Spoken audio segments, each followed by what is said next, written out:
สบายดีทุกคนหลังจากเฮาออกกำลังกายแล้วก็ดื่มโปรตีนเพื่อสุขภาพเลยเนาะเฮาก็จะมาเรียนหนังสือต่อมื้อนี้จะมาต่อpunctuation punctuation เนาะ punctuation แปลว่าเครื่องหมายวรรคตอนเนาะ punctuation เครื่องหมายวรรคตอนเนาะมันจะมีอย่างแน่นี่มันมีเครื่องหมายจำเม็ดเนาะจำเม็ดนี่เขาว่าอะไร full stop full stop หรือว่า periodเนาะ period full stop หรือว่า period แปลว่าเครื่องหมายจบประโยคเนาะเครื่องหมายจบประโยคหรือว่าจำเม็ดนี่แหละต่อไปบัดนี้เครื่องหมายจุดเนาะเครื่องหมายจุดเขาอ่านว่าคอมมาเนาะคอมมาเครื่องหมายจุดหรือว่าแยกคำหรือว่าถอยคำเนาะตัวนี้แยกคำหรือว่าถอยคำแยกคำหรือถอยคำออกจากกันเนาะบัดนี้เครื่องหมายไม้ถามเนาะไม้ถามเป็นหยังเป็น question mark แปลว่าหมายถามเนาะหรือว่าเครื่องหมายแสดงคำถามเนาะตัวนี้เครื่องหมายแสดงคำถามตัวนี้นี่ตัวนี้จำจุดเนาะเครื่องหมายจำจุดเขาว่าอะไรนี่semicolon เนาะ semicolon แปลว่าเครื่องหมายจำจุดหรือว่าแยกห้องประโยคเนาะแยกห้องประโยคหรือว่าแยกประโยคที่ห้องออกมาจากประโยคหลักเนาะตัวนี้มันเฮาจะอธิบายเติมละเอียดตามหลังเนาะแต่ว่าสิให้เบิ่งคร่าวๆก่อนเนาะมีเครื่องหมายหยังแหน่นะบัดนี้เครื่องหมายสองจ้ำเนาะสองจ้ำเป็นหยัง colon เครื่องหมายสองจ้ำหรือว่าเครื่องหมายขยายข้อความเนาะขยายข้อความหรือว่าอธิบายข้อความเติมนะบัดนี้ไม้ท่วงเนาะไม้ท่วงนี่แม่นexclamation mark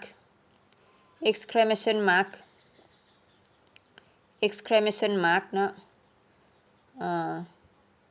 แปลว่าเครื่องหมายแสดงอาการตกใจเนาะหรือว่าไม้ท่วงนั่นแหละ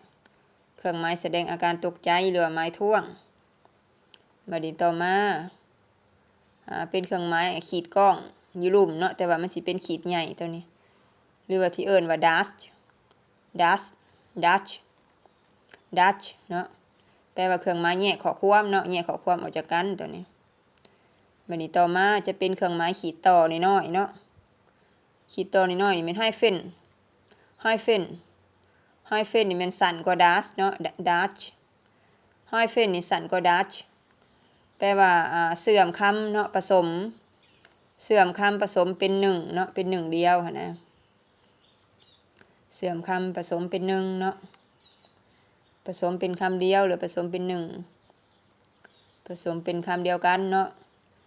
หรือว่าประโยคเดียวกันเนี่ยคือเสื่อมคำผสมเป็นหนึ่งเนาะบัดนี้เฮาเบิ่งตัวต่อไปไม้วงเล็บนี่ว่าแนวใดนี่วงเล็บแม่นparenthesis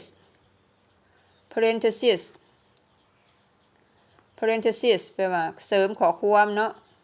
เสริมข้อความหรือว่าขยายข้อความเติมนะขยายข้อความเติมเนาะหรือว่าเสริมข้อความให้แจ้งขึ้นกว่าเก่าเนาะให้ชัดเจนขึ้นกว่าเก่านะวันนี้เป็นเครื่องหมายอยู่ในวงเล็บเนาะอยู่ในวงเล็บแต่ว่าจะมีวงยืมเนาะเครื่องหมายวงยืมนี่นะจะมีเปิดวงยืมแล้วก็ดอทแล้วก็มีอัดวงยืมเนาะเขาจะเอิ้นว่า quotation mark แปลว่าคำเว้าในแบบสมบูรณ์เนาะคำเว้าในแบบสมบูรณ์หรือว่า indirect speech เป็นคำเว้าในแบบสมบูรณ์เนาะ indirect speech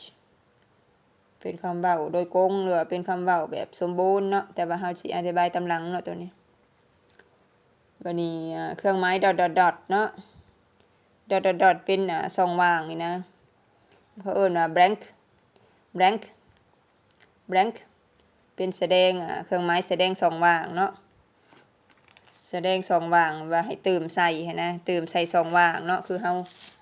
มีexercise เนาะให้เติมใส่ช่องว่างนะฮะก็ดอทเนาะตัวนี้มาเบิ่งเนาะมาเบิ่งตัวทำอิฐก็คือเครื่องหมายจำเม็ดเนาะหรือว่า period เครื่องหมายจำเม็ดเนาะ มันจะใส่แนวใดเนาะ1ใส่เมื่อจบประโยคเนาะใส่เมื่อจบประโยคสำหรับ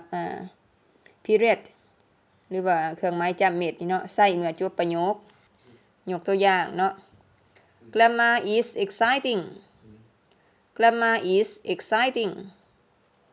grammar is exciting ไวยากรณ์เนาะแม่นน่าสนใจหลายหรือว่าน่าตื่นเต้นเนาะgrammar หรือว่าไวยากรณ์เนาะนี่แม่นน่าสนใจหลายตัวนี้น่าสนใจบัดนี้2เนาะ2ใส่เมื่ออยู่ท้ายอักษรย่อตัวอย่างเนาะตัวอย่าง US จะเม็ดเห็นบ่ US จะเม็ด US ก็หมายถึงUS เป็นตัวย่อมันนี่เนาะ US จะเม็ดแล้วก็ UK จะเม็ดหรือว่า HIV เนาะจะเม็ดเป็นคำย่อนะใส่เมื่ออยู่ท้ายอักษรย่อUS นี่ก็แม่นสหรัฐเนาะสหรัฐอเมริกา UK ก็แม่นUnited Kingdom เนาะอังกฤษเนาะตัวนี้แล้วก็ HIV ก็แม่นตัวย่อของพยาธิติดต่อชนิดหนึ่งเนาะตัวนี้แล้วก็อื่นๆเนาะ etc มันอื่นๆเนาะแบบว่าความหมายว่าเฮาใส่เมื่ออยู่ท้ายอักษรย่อใส่สำหรับตัวย่อนะคันเฮาใส่ตัวย่อมันแล้วเฮาจะจำเม็ดใส่ทางหลังเนาะ UK จำเม็ดUS จำเม็ด UK จำเม็ด HIV จำเม็ดเนาะเขาหมายถึงใส่เมื่ออยู่ท้ายอักษรย่อเนาะตัวนี้เพราะว่ามันมีคำเต็มของมันเนาะแต่ว่าเฮาเขียนย่อนะ US United States ใช่ไหม United Kingdom เนาะแล้วก็ HIV เนาะมันก็จะมีตัวขยายของมันนะแต่ว่าตัวนี้เป็นตัวย่อบัดนี้เฮาเบิ่งต่อไปเนาะข้อที่2คอมมาเห็นบ่นี่หมายจุดเนาะตัวนี้หมายจุดคอมมาหมายจุดเนาะใส่แนวใดนี่ใส่แนวใดแน่หมายจุดนี่ข้อที่1ใส่แยกหลักพันขึ้นไปเนาะใส่แยกหลักพันขึ้นไปยกตัวอย่าง1,000เนาะ1,000หรือว่า10,000เนาะเราจะจุดอยู่ในหลักพันมันเนาะสมมุติว่าหน่วย10ร้อยเนาะหลักพันแล้วจุดให้มันหั่นนะหน่วย10ร้อยจุดเป็นหลักพันเนาะทางหน้านี่มันหลักพันมันจุดหลักพันหั่นนะ1,000 $1,000 บ่1,000หยังบ่เนาะอันนี้คือกัน10,000เนาะจุดเนาะจุดหลักพันหน่วย10ร้อยพันเนาะแล้วจุดเนาะตัวนี้หน่วย10ร้อยเนาะจุดให้หลักพันมันตัวนี้เราจะใส่แยกหลักพันเนาะแบบว่า0 3ตัวเลยมันจุดแล้วนะใส่จุดเนาะและอื่นๆตัว etc บัดนี้อันที่2เนาะอันที่2มันใส่เป็นประโยคเนาะสำหรับจุดนี่เนาะใส่เป็นประโยคยกตัวอย่าง tag question เนาะ tag question คำถามแบบ tag เนาะคำถามแบบ tag is spicy isn't it is spicy isn't it มันเผ็ดบ่แม่นบ่เนาะมันเผ็ดบ่แม่นบ่เนาะมันเป็นtag question เนาะรูปแบบคือครูดาเคยสอนเนาะมันเป็นรูปแบบ tag question หมายถึงว่ารูปแบบ tag เนาะหรือว่าเป็นรูปแบบต่อท้ายนะเป็นรูปแบบต่อท้ายเนาะเขาเรียกว่า tag question เป็นรูปแบบคำถามแบบต่อท้ายเนาะเราจะใส่เป็นประโยคเนาะรูปแบบคำถามแบบต่อท้ายหรือว่าแบบ tag เนาะก็คือ is spicy isn't it มันเผ็ดบ่แม่นบ่เนาะ is spicy มันเผ็ด isn't it บ่แม่นบ่เนาะตัวนี้มันเป็น tag question เนาะคำถามต่อท้ายนะคำถามซ้อนท้ายเนาะตัวนี้มันนี่ใส่แบบที่3เนาะใส่แบบที่3ก็คือสำหรับจุดนี่เนาะใส่แยกสื่อถนนกับเมืองเนาะแยกสื่อถนนกับเมืองยกตัวอย่างจำปาสักจุดเนาะ Laos เห็นบ่แยกสื่อถนนเนาะกับเมืองหรือว่าแยกสื่อ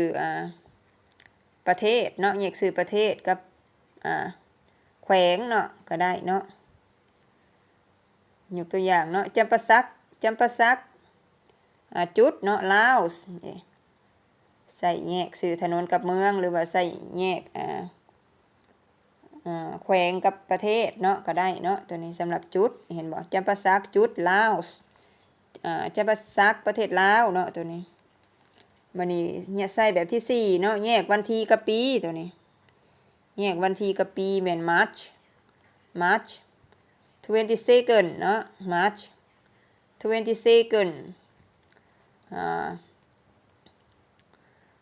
March of 22nd 2018เนาะ18ตัวนี้ก็คือวันที่22เดือน3เนาะ22เดือน3 2จุดเนาะจุด2018นี่เด้ใส่แยกวันที่เนาะกับปีหน่อยเด้วันที่22เดือน3 March of 22ndเนาะแปลว่า22เดือน3จุดเนาะจุดปีหยังนี่2018เนาะคือ2018เห็นบ่เขาจุดใส่ขันหรือว่าใส่แยกวันที่กับปีเนาะแบบที่5แม่นใส่แยกถอยคำเนาะใส่แยกถอยคำใส่แยกถอยคำเรือหมดคำเนาะthey are mountains เนาะใส่แยกถอยคำออกจากกันนี่นะแต่ละคำออกจากกันนี่ they are mountains จุดเนาะจุดหรือว่าคอมมาอย่างเนาะตัวคอมมานี่จุด waterfalls จุด caves จุด forest and wild animals เนาะ there are mountains จุดเนาะมีอย่าง there are mountains มีผู้หลายหน่วยเนาะเติม s ใส่ให้มันทางท้ายนี่มันจะเป็นจำนวนหลายเนาะแล้วเราจะใส่จำนวนหลายจะไปกับ there are เนาะ there are เหมือนไปกับจำนวนหลายเนาะ there is เนี่ยมันจำนวนหน่อยเด้ตัวคือครูดาเคยสอนผ่านมาเนาะ there is there are ตัวนี้มันเป็นจำนวนหลายเราจะใส่ there are mountains มีภูเขาหลายหน่วยเนาะจุด waterfalls น้ำตกหลายแหงเนาะ waterfalls น้ำตกหลายแหงจุด caves จุด caves แม่นถ้ำเนาะ cave แม่นถ้ำ forest ป่าเนาะป่าแล้วก็ and wild animals แปลว่าสัตว์ป่าหลายเนาะหลายชนิดเนาะตัวนี้เห็นบ่จำนวนหลายแล้วเราจะสังเกตเบิ่งจะใส่ s ใส่ทางหลังให้มันเนาะ mountains waterfalls มีภูเขามีน้ำตกเนาะมี caves ใส่ตัว f ให้ตัว s ให้มันเนาะเป็นจำนวนหลาย forest เนี่ยป่าตึบหนาเนาะ and wild animals และสัตว์ป่าหลายชนิดเนาะตัวนี้แม่นเกี่ยวกับการใส่punctuation เนาะ punctuation เครื่องหมายบักตอนตัวนี้มื้อนี้เราจะมาเรียนคร่าวๆเนาะคร่าวๆแต่ละเครื่องหมายนะแต่ว่าเสนอเครื่องหมายจำกับจุดก่อนเนาะมื้อหน้าเราจะมาต่ออีกแม่นรายละเอียดตามนี้เนาะ period เป็นจำเม็ดเนาะจำเม็ดคอมมาเป็นจุดเนาะใส่ตามนี้เนาะถ้าว่าผู้ใดบ่เข้าใจก็แม่นให้รีวิวเบิ่งคืนเนาะเพราะว่าคลิปหน้าเราจะมาต่ออีกนะสำหรับเครื่องหมายบักตอนเนาะเพราะว่ามื้อนี้เราเรียนได้อยู่2เครื่องหมายเนาะเรียนลงลงรายละเอียดนะ2เครื่องหมายเนาะผู้ใดที่สนใจเรียนเพิ่มกับครูดาก็สามารถทักหาครูดาได้เนาะครูดาจะสอนให้ออนไลน์แล้วก็เสาร์อาทิตย์ขอบใจหลายๆ